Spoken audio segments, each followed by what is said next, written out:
بسم اللہ الرحمن الرحیم۔ السلام علیکم ورحمۃ اللہ وبرکاتہ۔ میں امید کرتا ہوں کہ آپ سب خیریت سے ہوں گے اور اللہ تعالیٰ سے دعا کرتا ہوں کہ اللہ تعالیٰ آپ کو سدا خیر و عافیت کے سائے میں رکھے۔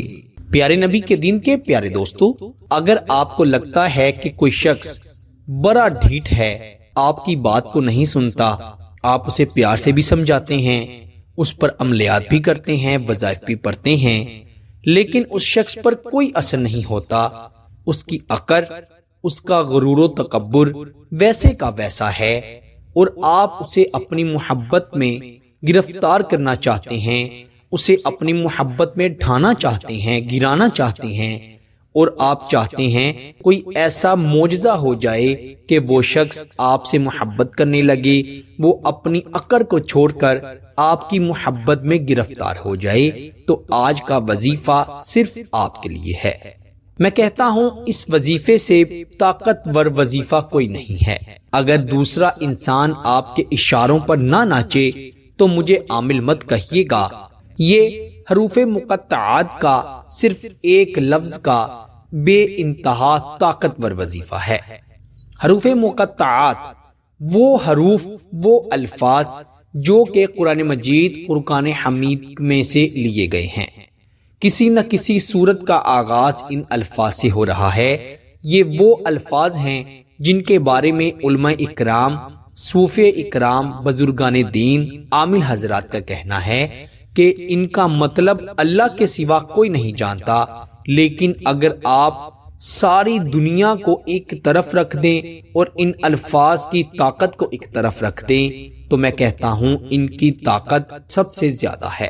اس کی مثال یوں دے رہا ہوں کہ اگر ایک پہاڑ کو آپ گرانا چاہتے ہیں تو انشاءاللہ اگر آپ کی نیت اچھی ہے تو آپ اس وظیفے کی برکت سے اس کو بھی گرا دیں گے۔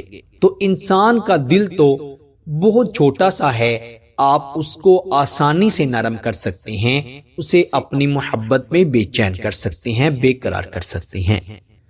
اسی لیے کسی بھی شخص کو اپنی محبت میں گرفتار کرنے کے لیے، چاہے وہ شوہر ہے، بیوی ہے، منگیتر ہے، جس سے نکاح کرنا چاہتے ہیں، وہ محبوب ہے، بہن ہے، بھائی ہے، ماں باپ ہیں، دنیا میں موجود کوئی بھی شخص ہے اور دنیا کے کسی بھی کونے میں موجود ہے، آپ اس شخص کو اپنی محبت میں دیوانہ کر سکتے ہیں۔ ایسا دیوانہ جو کہ انشاءاللہ ہمیشہ آپ سے محبت کرتا رہے گا۔ بہنیں ہیں، بھائی ہیں، گھروں میں بدسلوکیاں، نا اتفاقیاں ہیں، درمیان میں محبت نہیں ہے، تو انشاءاللہ اس ایک لفظ سے آپ ہر قسم کی رنجش کو، نفرت کو، ایک دوسرے کے ساتھ بدسلوکی، بد اخلاقی کو ختم کر سکتی ہیں۔ تو بنا وقت ضائع کیے آئیے بڑھتے ہیں وظیفے کی جانب۔ وظیفہ بے انتہا آسان ہے، رات کے وقت تنہائی میں بیٹھ کر پڑھنا ہے، اور جس کے لیے پڑھ رہے ہیں اس کی تصویر ہونا ضروری ہے۔ اگر کسی نہ کسی وجہ سے اس شخص کی تصویر نہیں ہے تو آپ اس کا تصور کرتے ہوئے بھی اس وظیفے کو پڑھ سکتے ہیں۔ تصور آپ نے یہ کرنا ہے کہ وہ آپ کے سامنے بیٹھا ہوا ہے اور آپ اس کی آنکھوں میں دیکھتے ہوئے یہ وظیفہ پڑھ رہے ہیں۔ اگر تصویر ہے تو بہت بہتر ہے، کیونکہ آج کل سوشل میڈیا کا دور ہے، تو آج تو ہر انسان کے پاس اس کے محبوب کی، عاشق کی تصویر ہے۔ آپ نے اس کی تصویر کو اگر موبائل میں نکالنا ہے تو موبائل لائٹ کی سیٹنگ میں جا کر اس کی ٹائمنگ کو بڑھا دینا ہے، تاکہ وظیفے کے دوران آپ کے موبائل کی لائٹ بند نہ ہو اور محبوب کی تصویر آپ کے آنکھوں سے دور نہ جائے۔ آپ نے اچھی طرح وضو کر کے پھر اس وظیفے کو پڑھنا ہے۔ خواتین اپنے خاص دنوں میں یہ وظیفہ ہرگز مت پڑھیں، فائدہ نہیں ہوگا۔ وہ لوگ جو مجھ سے رابطہ کرتے ہیں، اور معافی چاہتا ہوں، میں کسی نہ کسی وجہ سے کوئی نہ کوئی دوست، کوئی نہ کوئی بہن رہ جاتی ہے جسے میں اس کے میسج کا جواب نہیں دے سکتا، وہ اس وظیفے کو ضرور سنیں۔ آپ نے اللہ پر یقین رکھتے ہوئے اور محبوب کی تصویر کو نکال کر اس وظیفے کو پڑھنا ہے، اپنی آنکھ جھپکے بغیر۔ آنکھیں کھول کر آپ نے سب سے پہلے تو ایک مرتبہ درود ابراہیم ضرور پڑھنا ہے، جو ہم نماز میں پڑھتے ہیں۔ ایک مرتبہ درود ابراہیم پڑھ کر آنکھ کو جھپکے بغیر، آنکھ کھول کر موبائل میں محبوب کی تصویر دیکھتے ہوئے جلدی جلدی سے 121 مرتبہ الف لام میم صاد، الف لام میم صاد، الف لام میم صاد 121 مرتبہ آپ نے یہ الفاظ پڑھ لینا ہے۔ آپ نے آنکھ کو جھپکے بغیر ہی 121 مرتبہ الف لام میم صاد پڑھنا ہے، اور پھر آپ اپنی آنکھ کو جھپک لیں اور ایک مرتبہ آخر پر بھی درود ابراہیم پڑھ کر اس کی تصویر پر 3 بار پھونک ماریں۔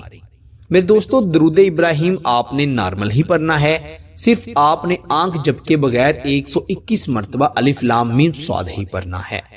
بہت سے لوگ جو ہیں ان کو وظیفے کی سمجھ نہیں آتی، وہ غور سے دیکھتے ہی نہیں، سنتے ہی نہیں، اسی لیے پھر میسج کر کے پوچھتے ہیں۔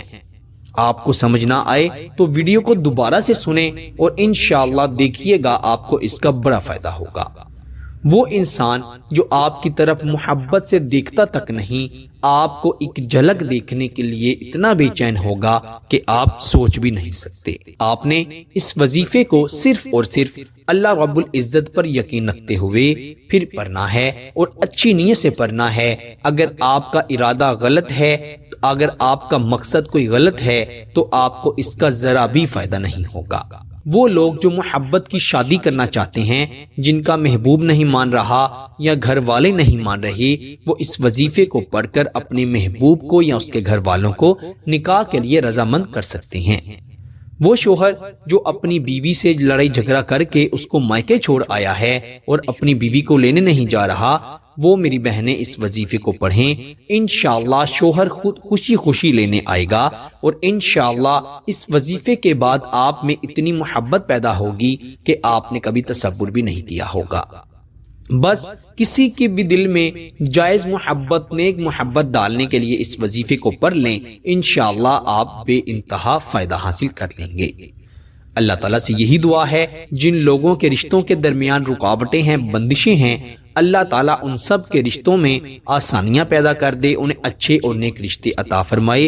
جو لوگ کسی سے محبت کی شادی کرنا چاہتے ہیں، اللہ تعالیٰ ان کے لیے بھی آسانیاں کرے۔ جو مسلمان بے اولاد ہیں، اللہ تعالیٰ انہیں نیک اور نرینہ اولاد عطا فرمائے۔ جو مسلمان اپنے گھروں میں، ہسپتالوں میں پریشان ہیں، جو گھروں میں بیمار ہیں، جو ہسپتالوں میں بیمار ہیں، اللہ تعالیٰ تمام کو شفائے کلی عطا فرمائے۔ اللہ تعالیٰ ہمیں کبھی بھی کسی کا محتاج نہ کرے، ہمیشہ اپنی ذات کا محتاج رکھے، آمین ثم آمین۔ میرے پیارے دوستو، اس وظیفے کی خاص اجازت کے لیے ویڈیو کو ضرور لائک کریں، چینل پر نئے ہیں تو چینل کو بھی ضرور سبسکرائب کریں۔ آپ سے انشاءاللہ اگلی نئی ویڈیو میں ضرور ملاقات ہوگی۔ تب تک کے لیے اپنا بہت سارا خیال رکھیے گا، اور بندہ ناچیز کو اپنی دعا میں ضرور یاد رکھیے گا۔ اللہ حافظ۔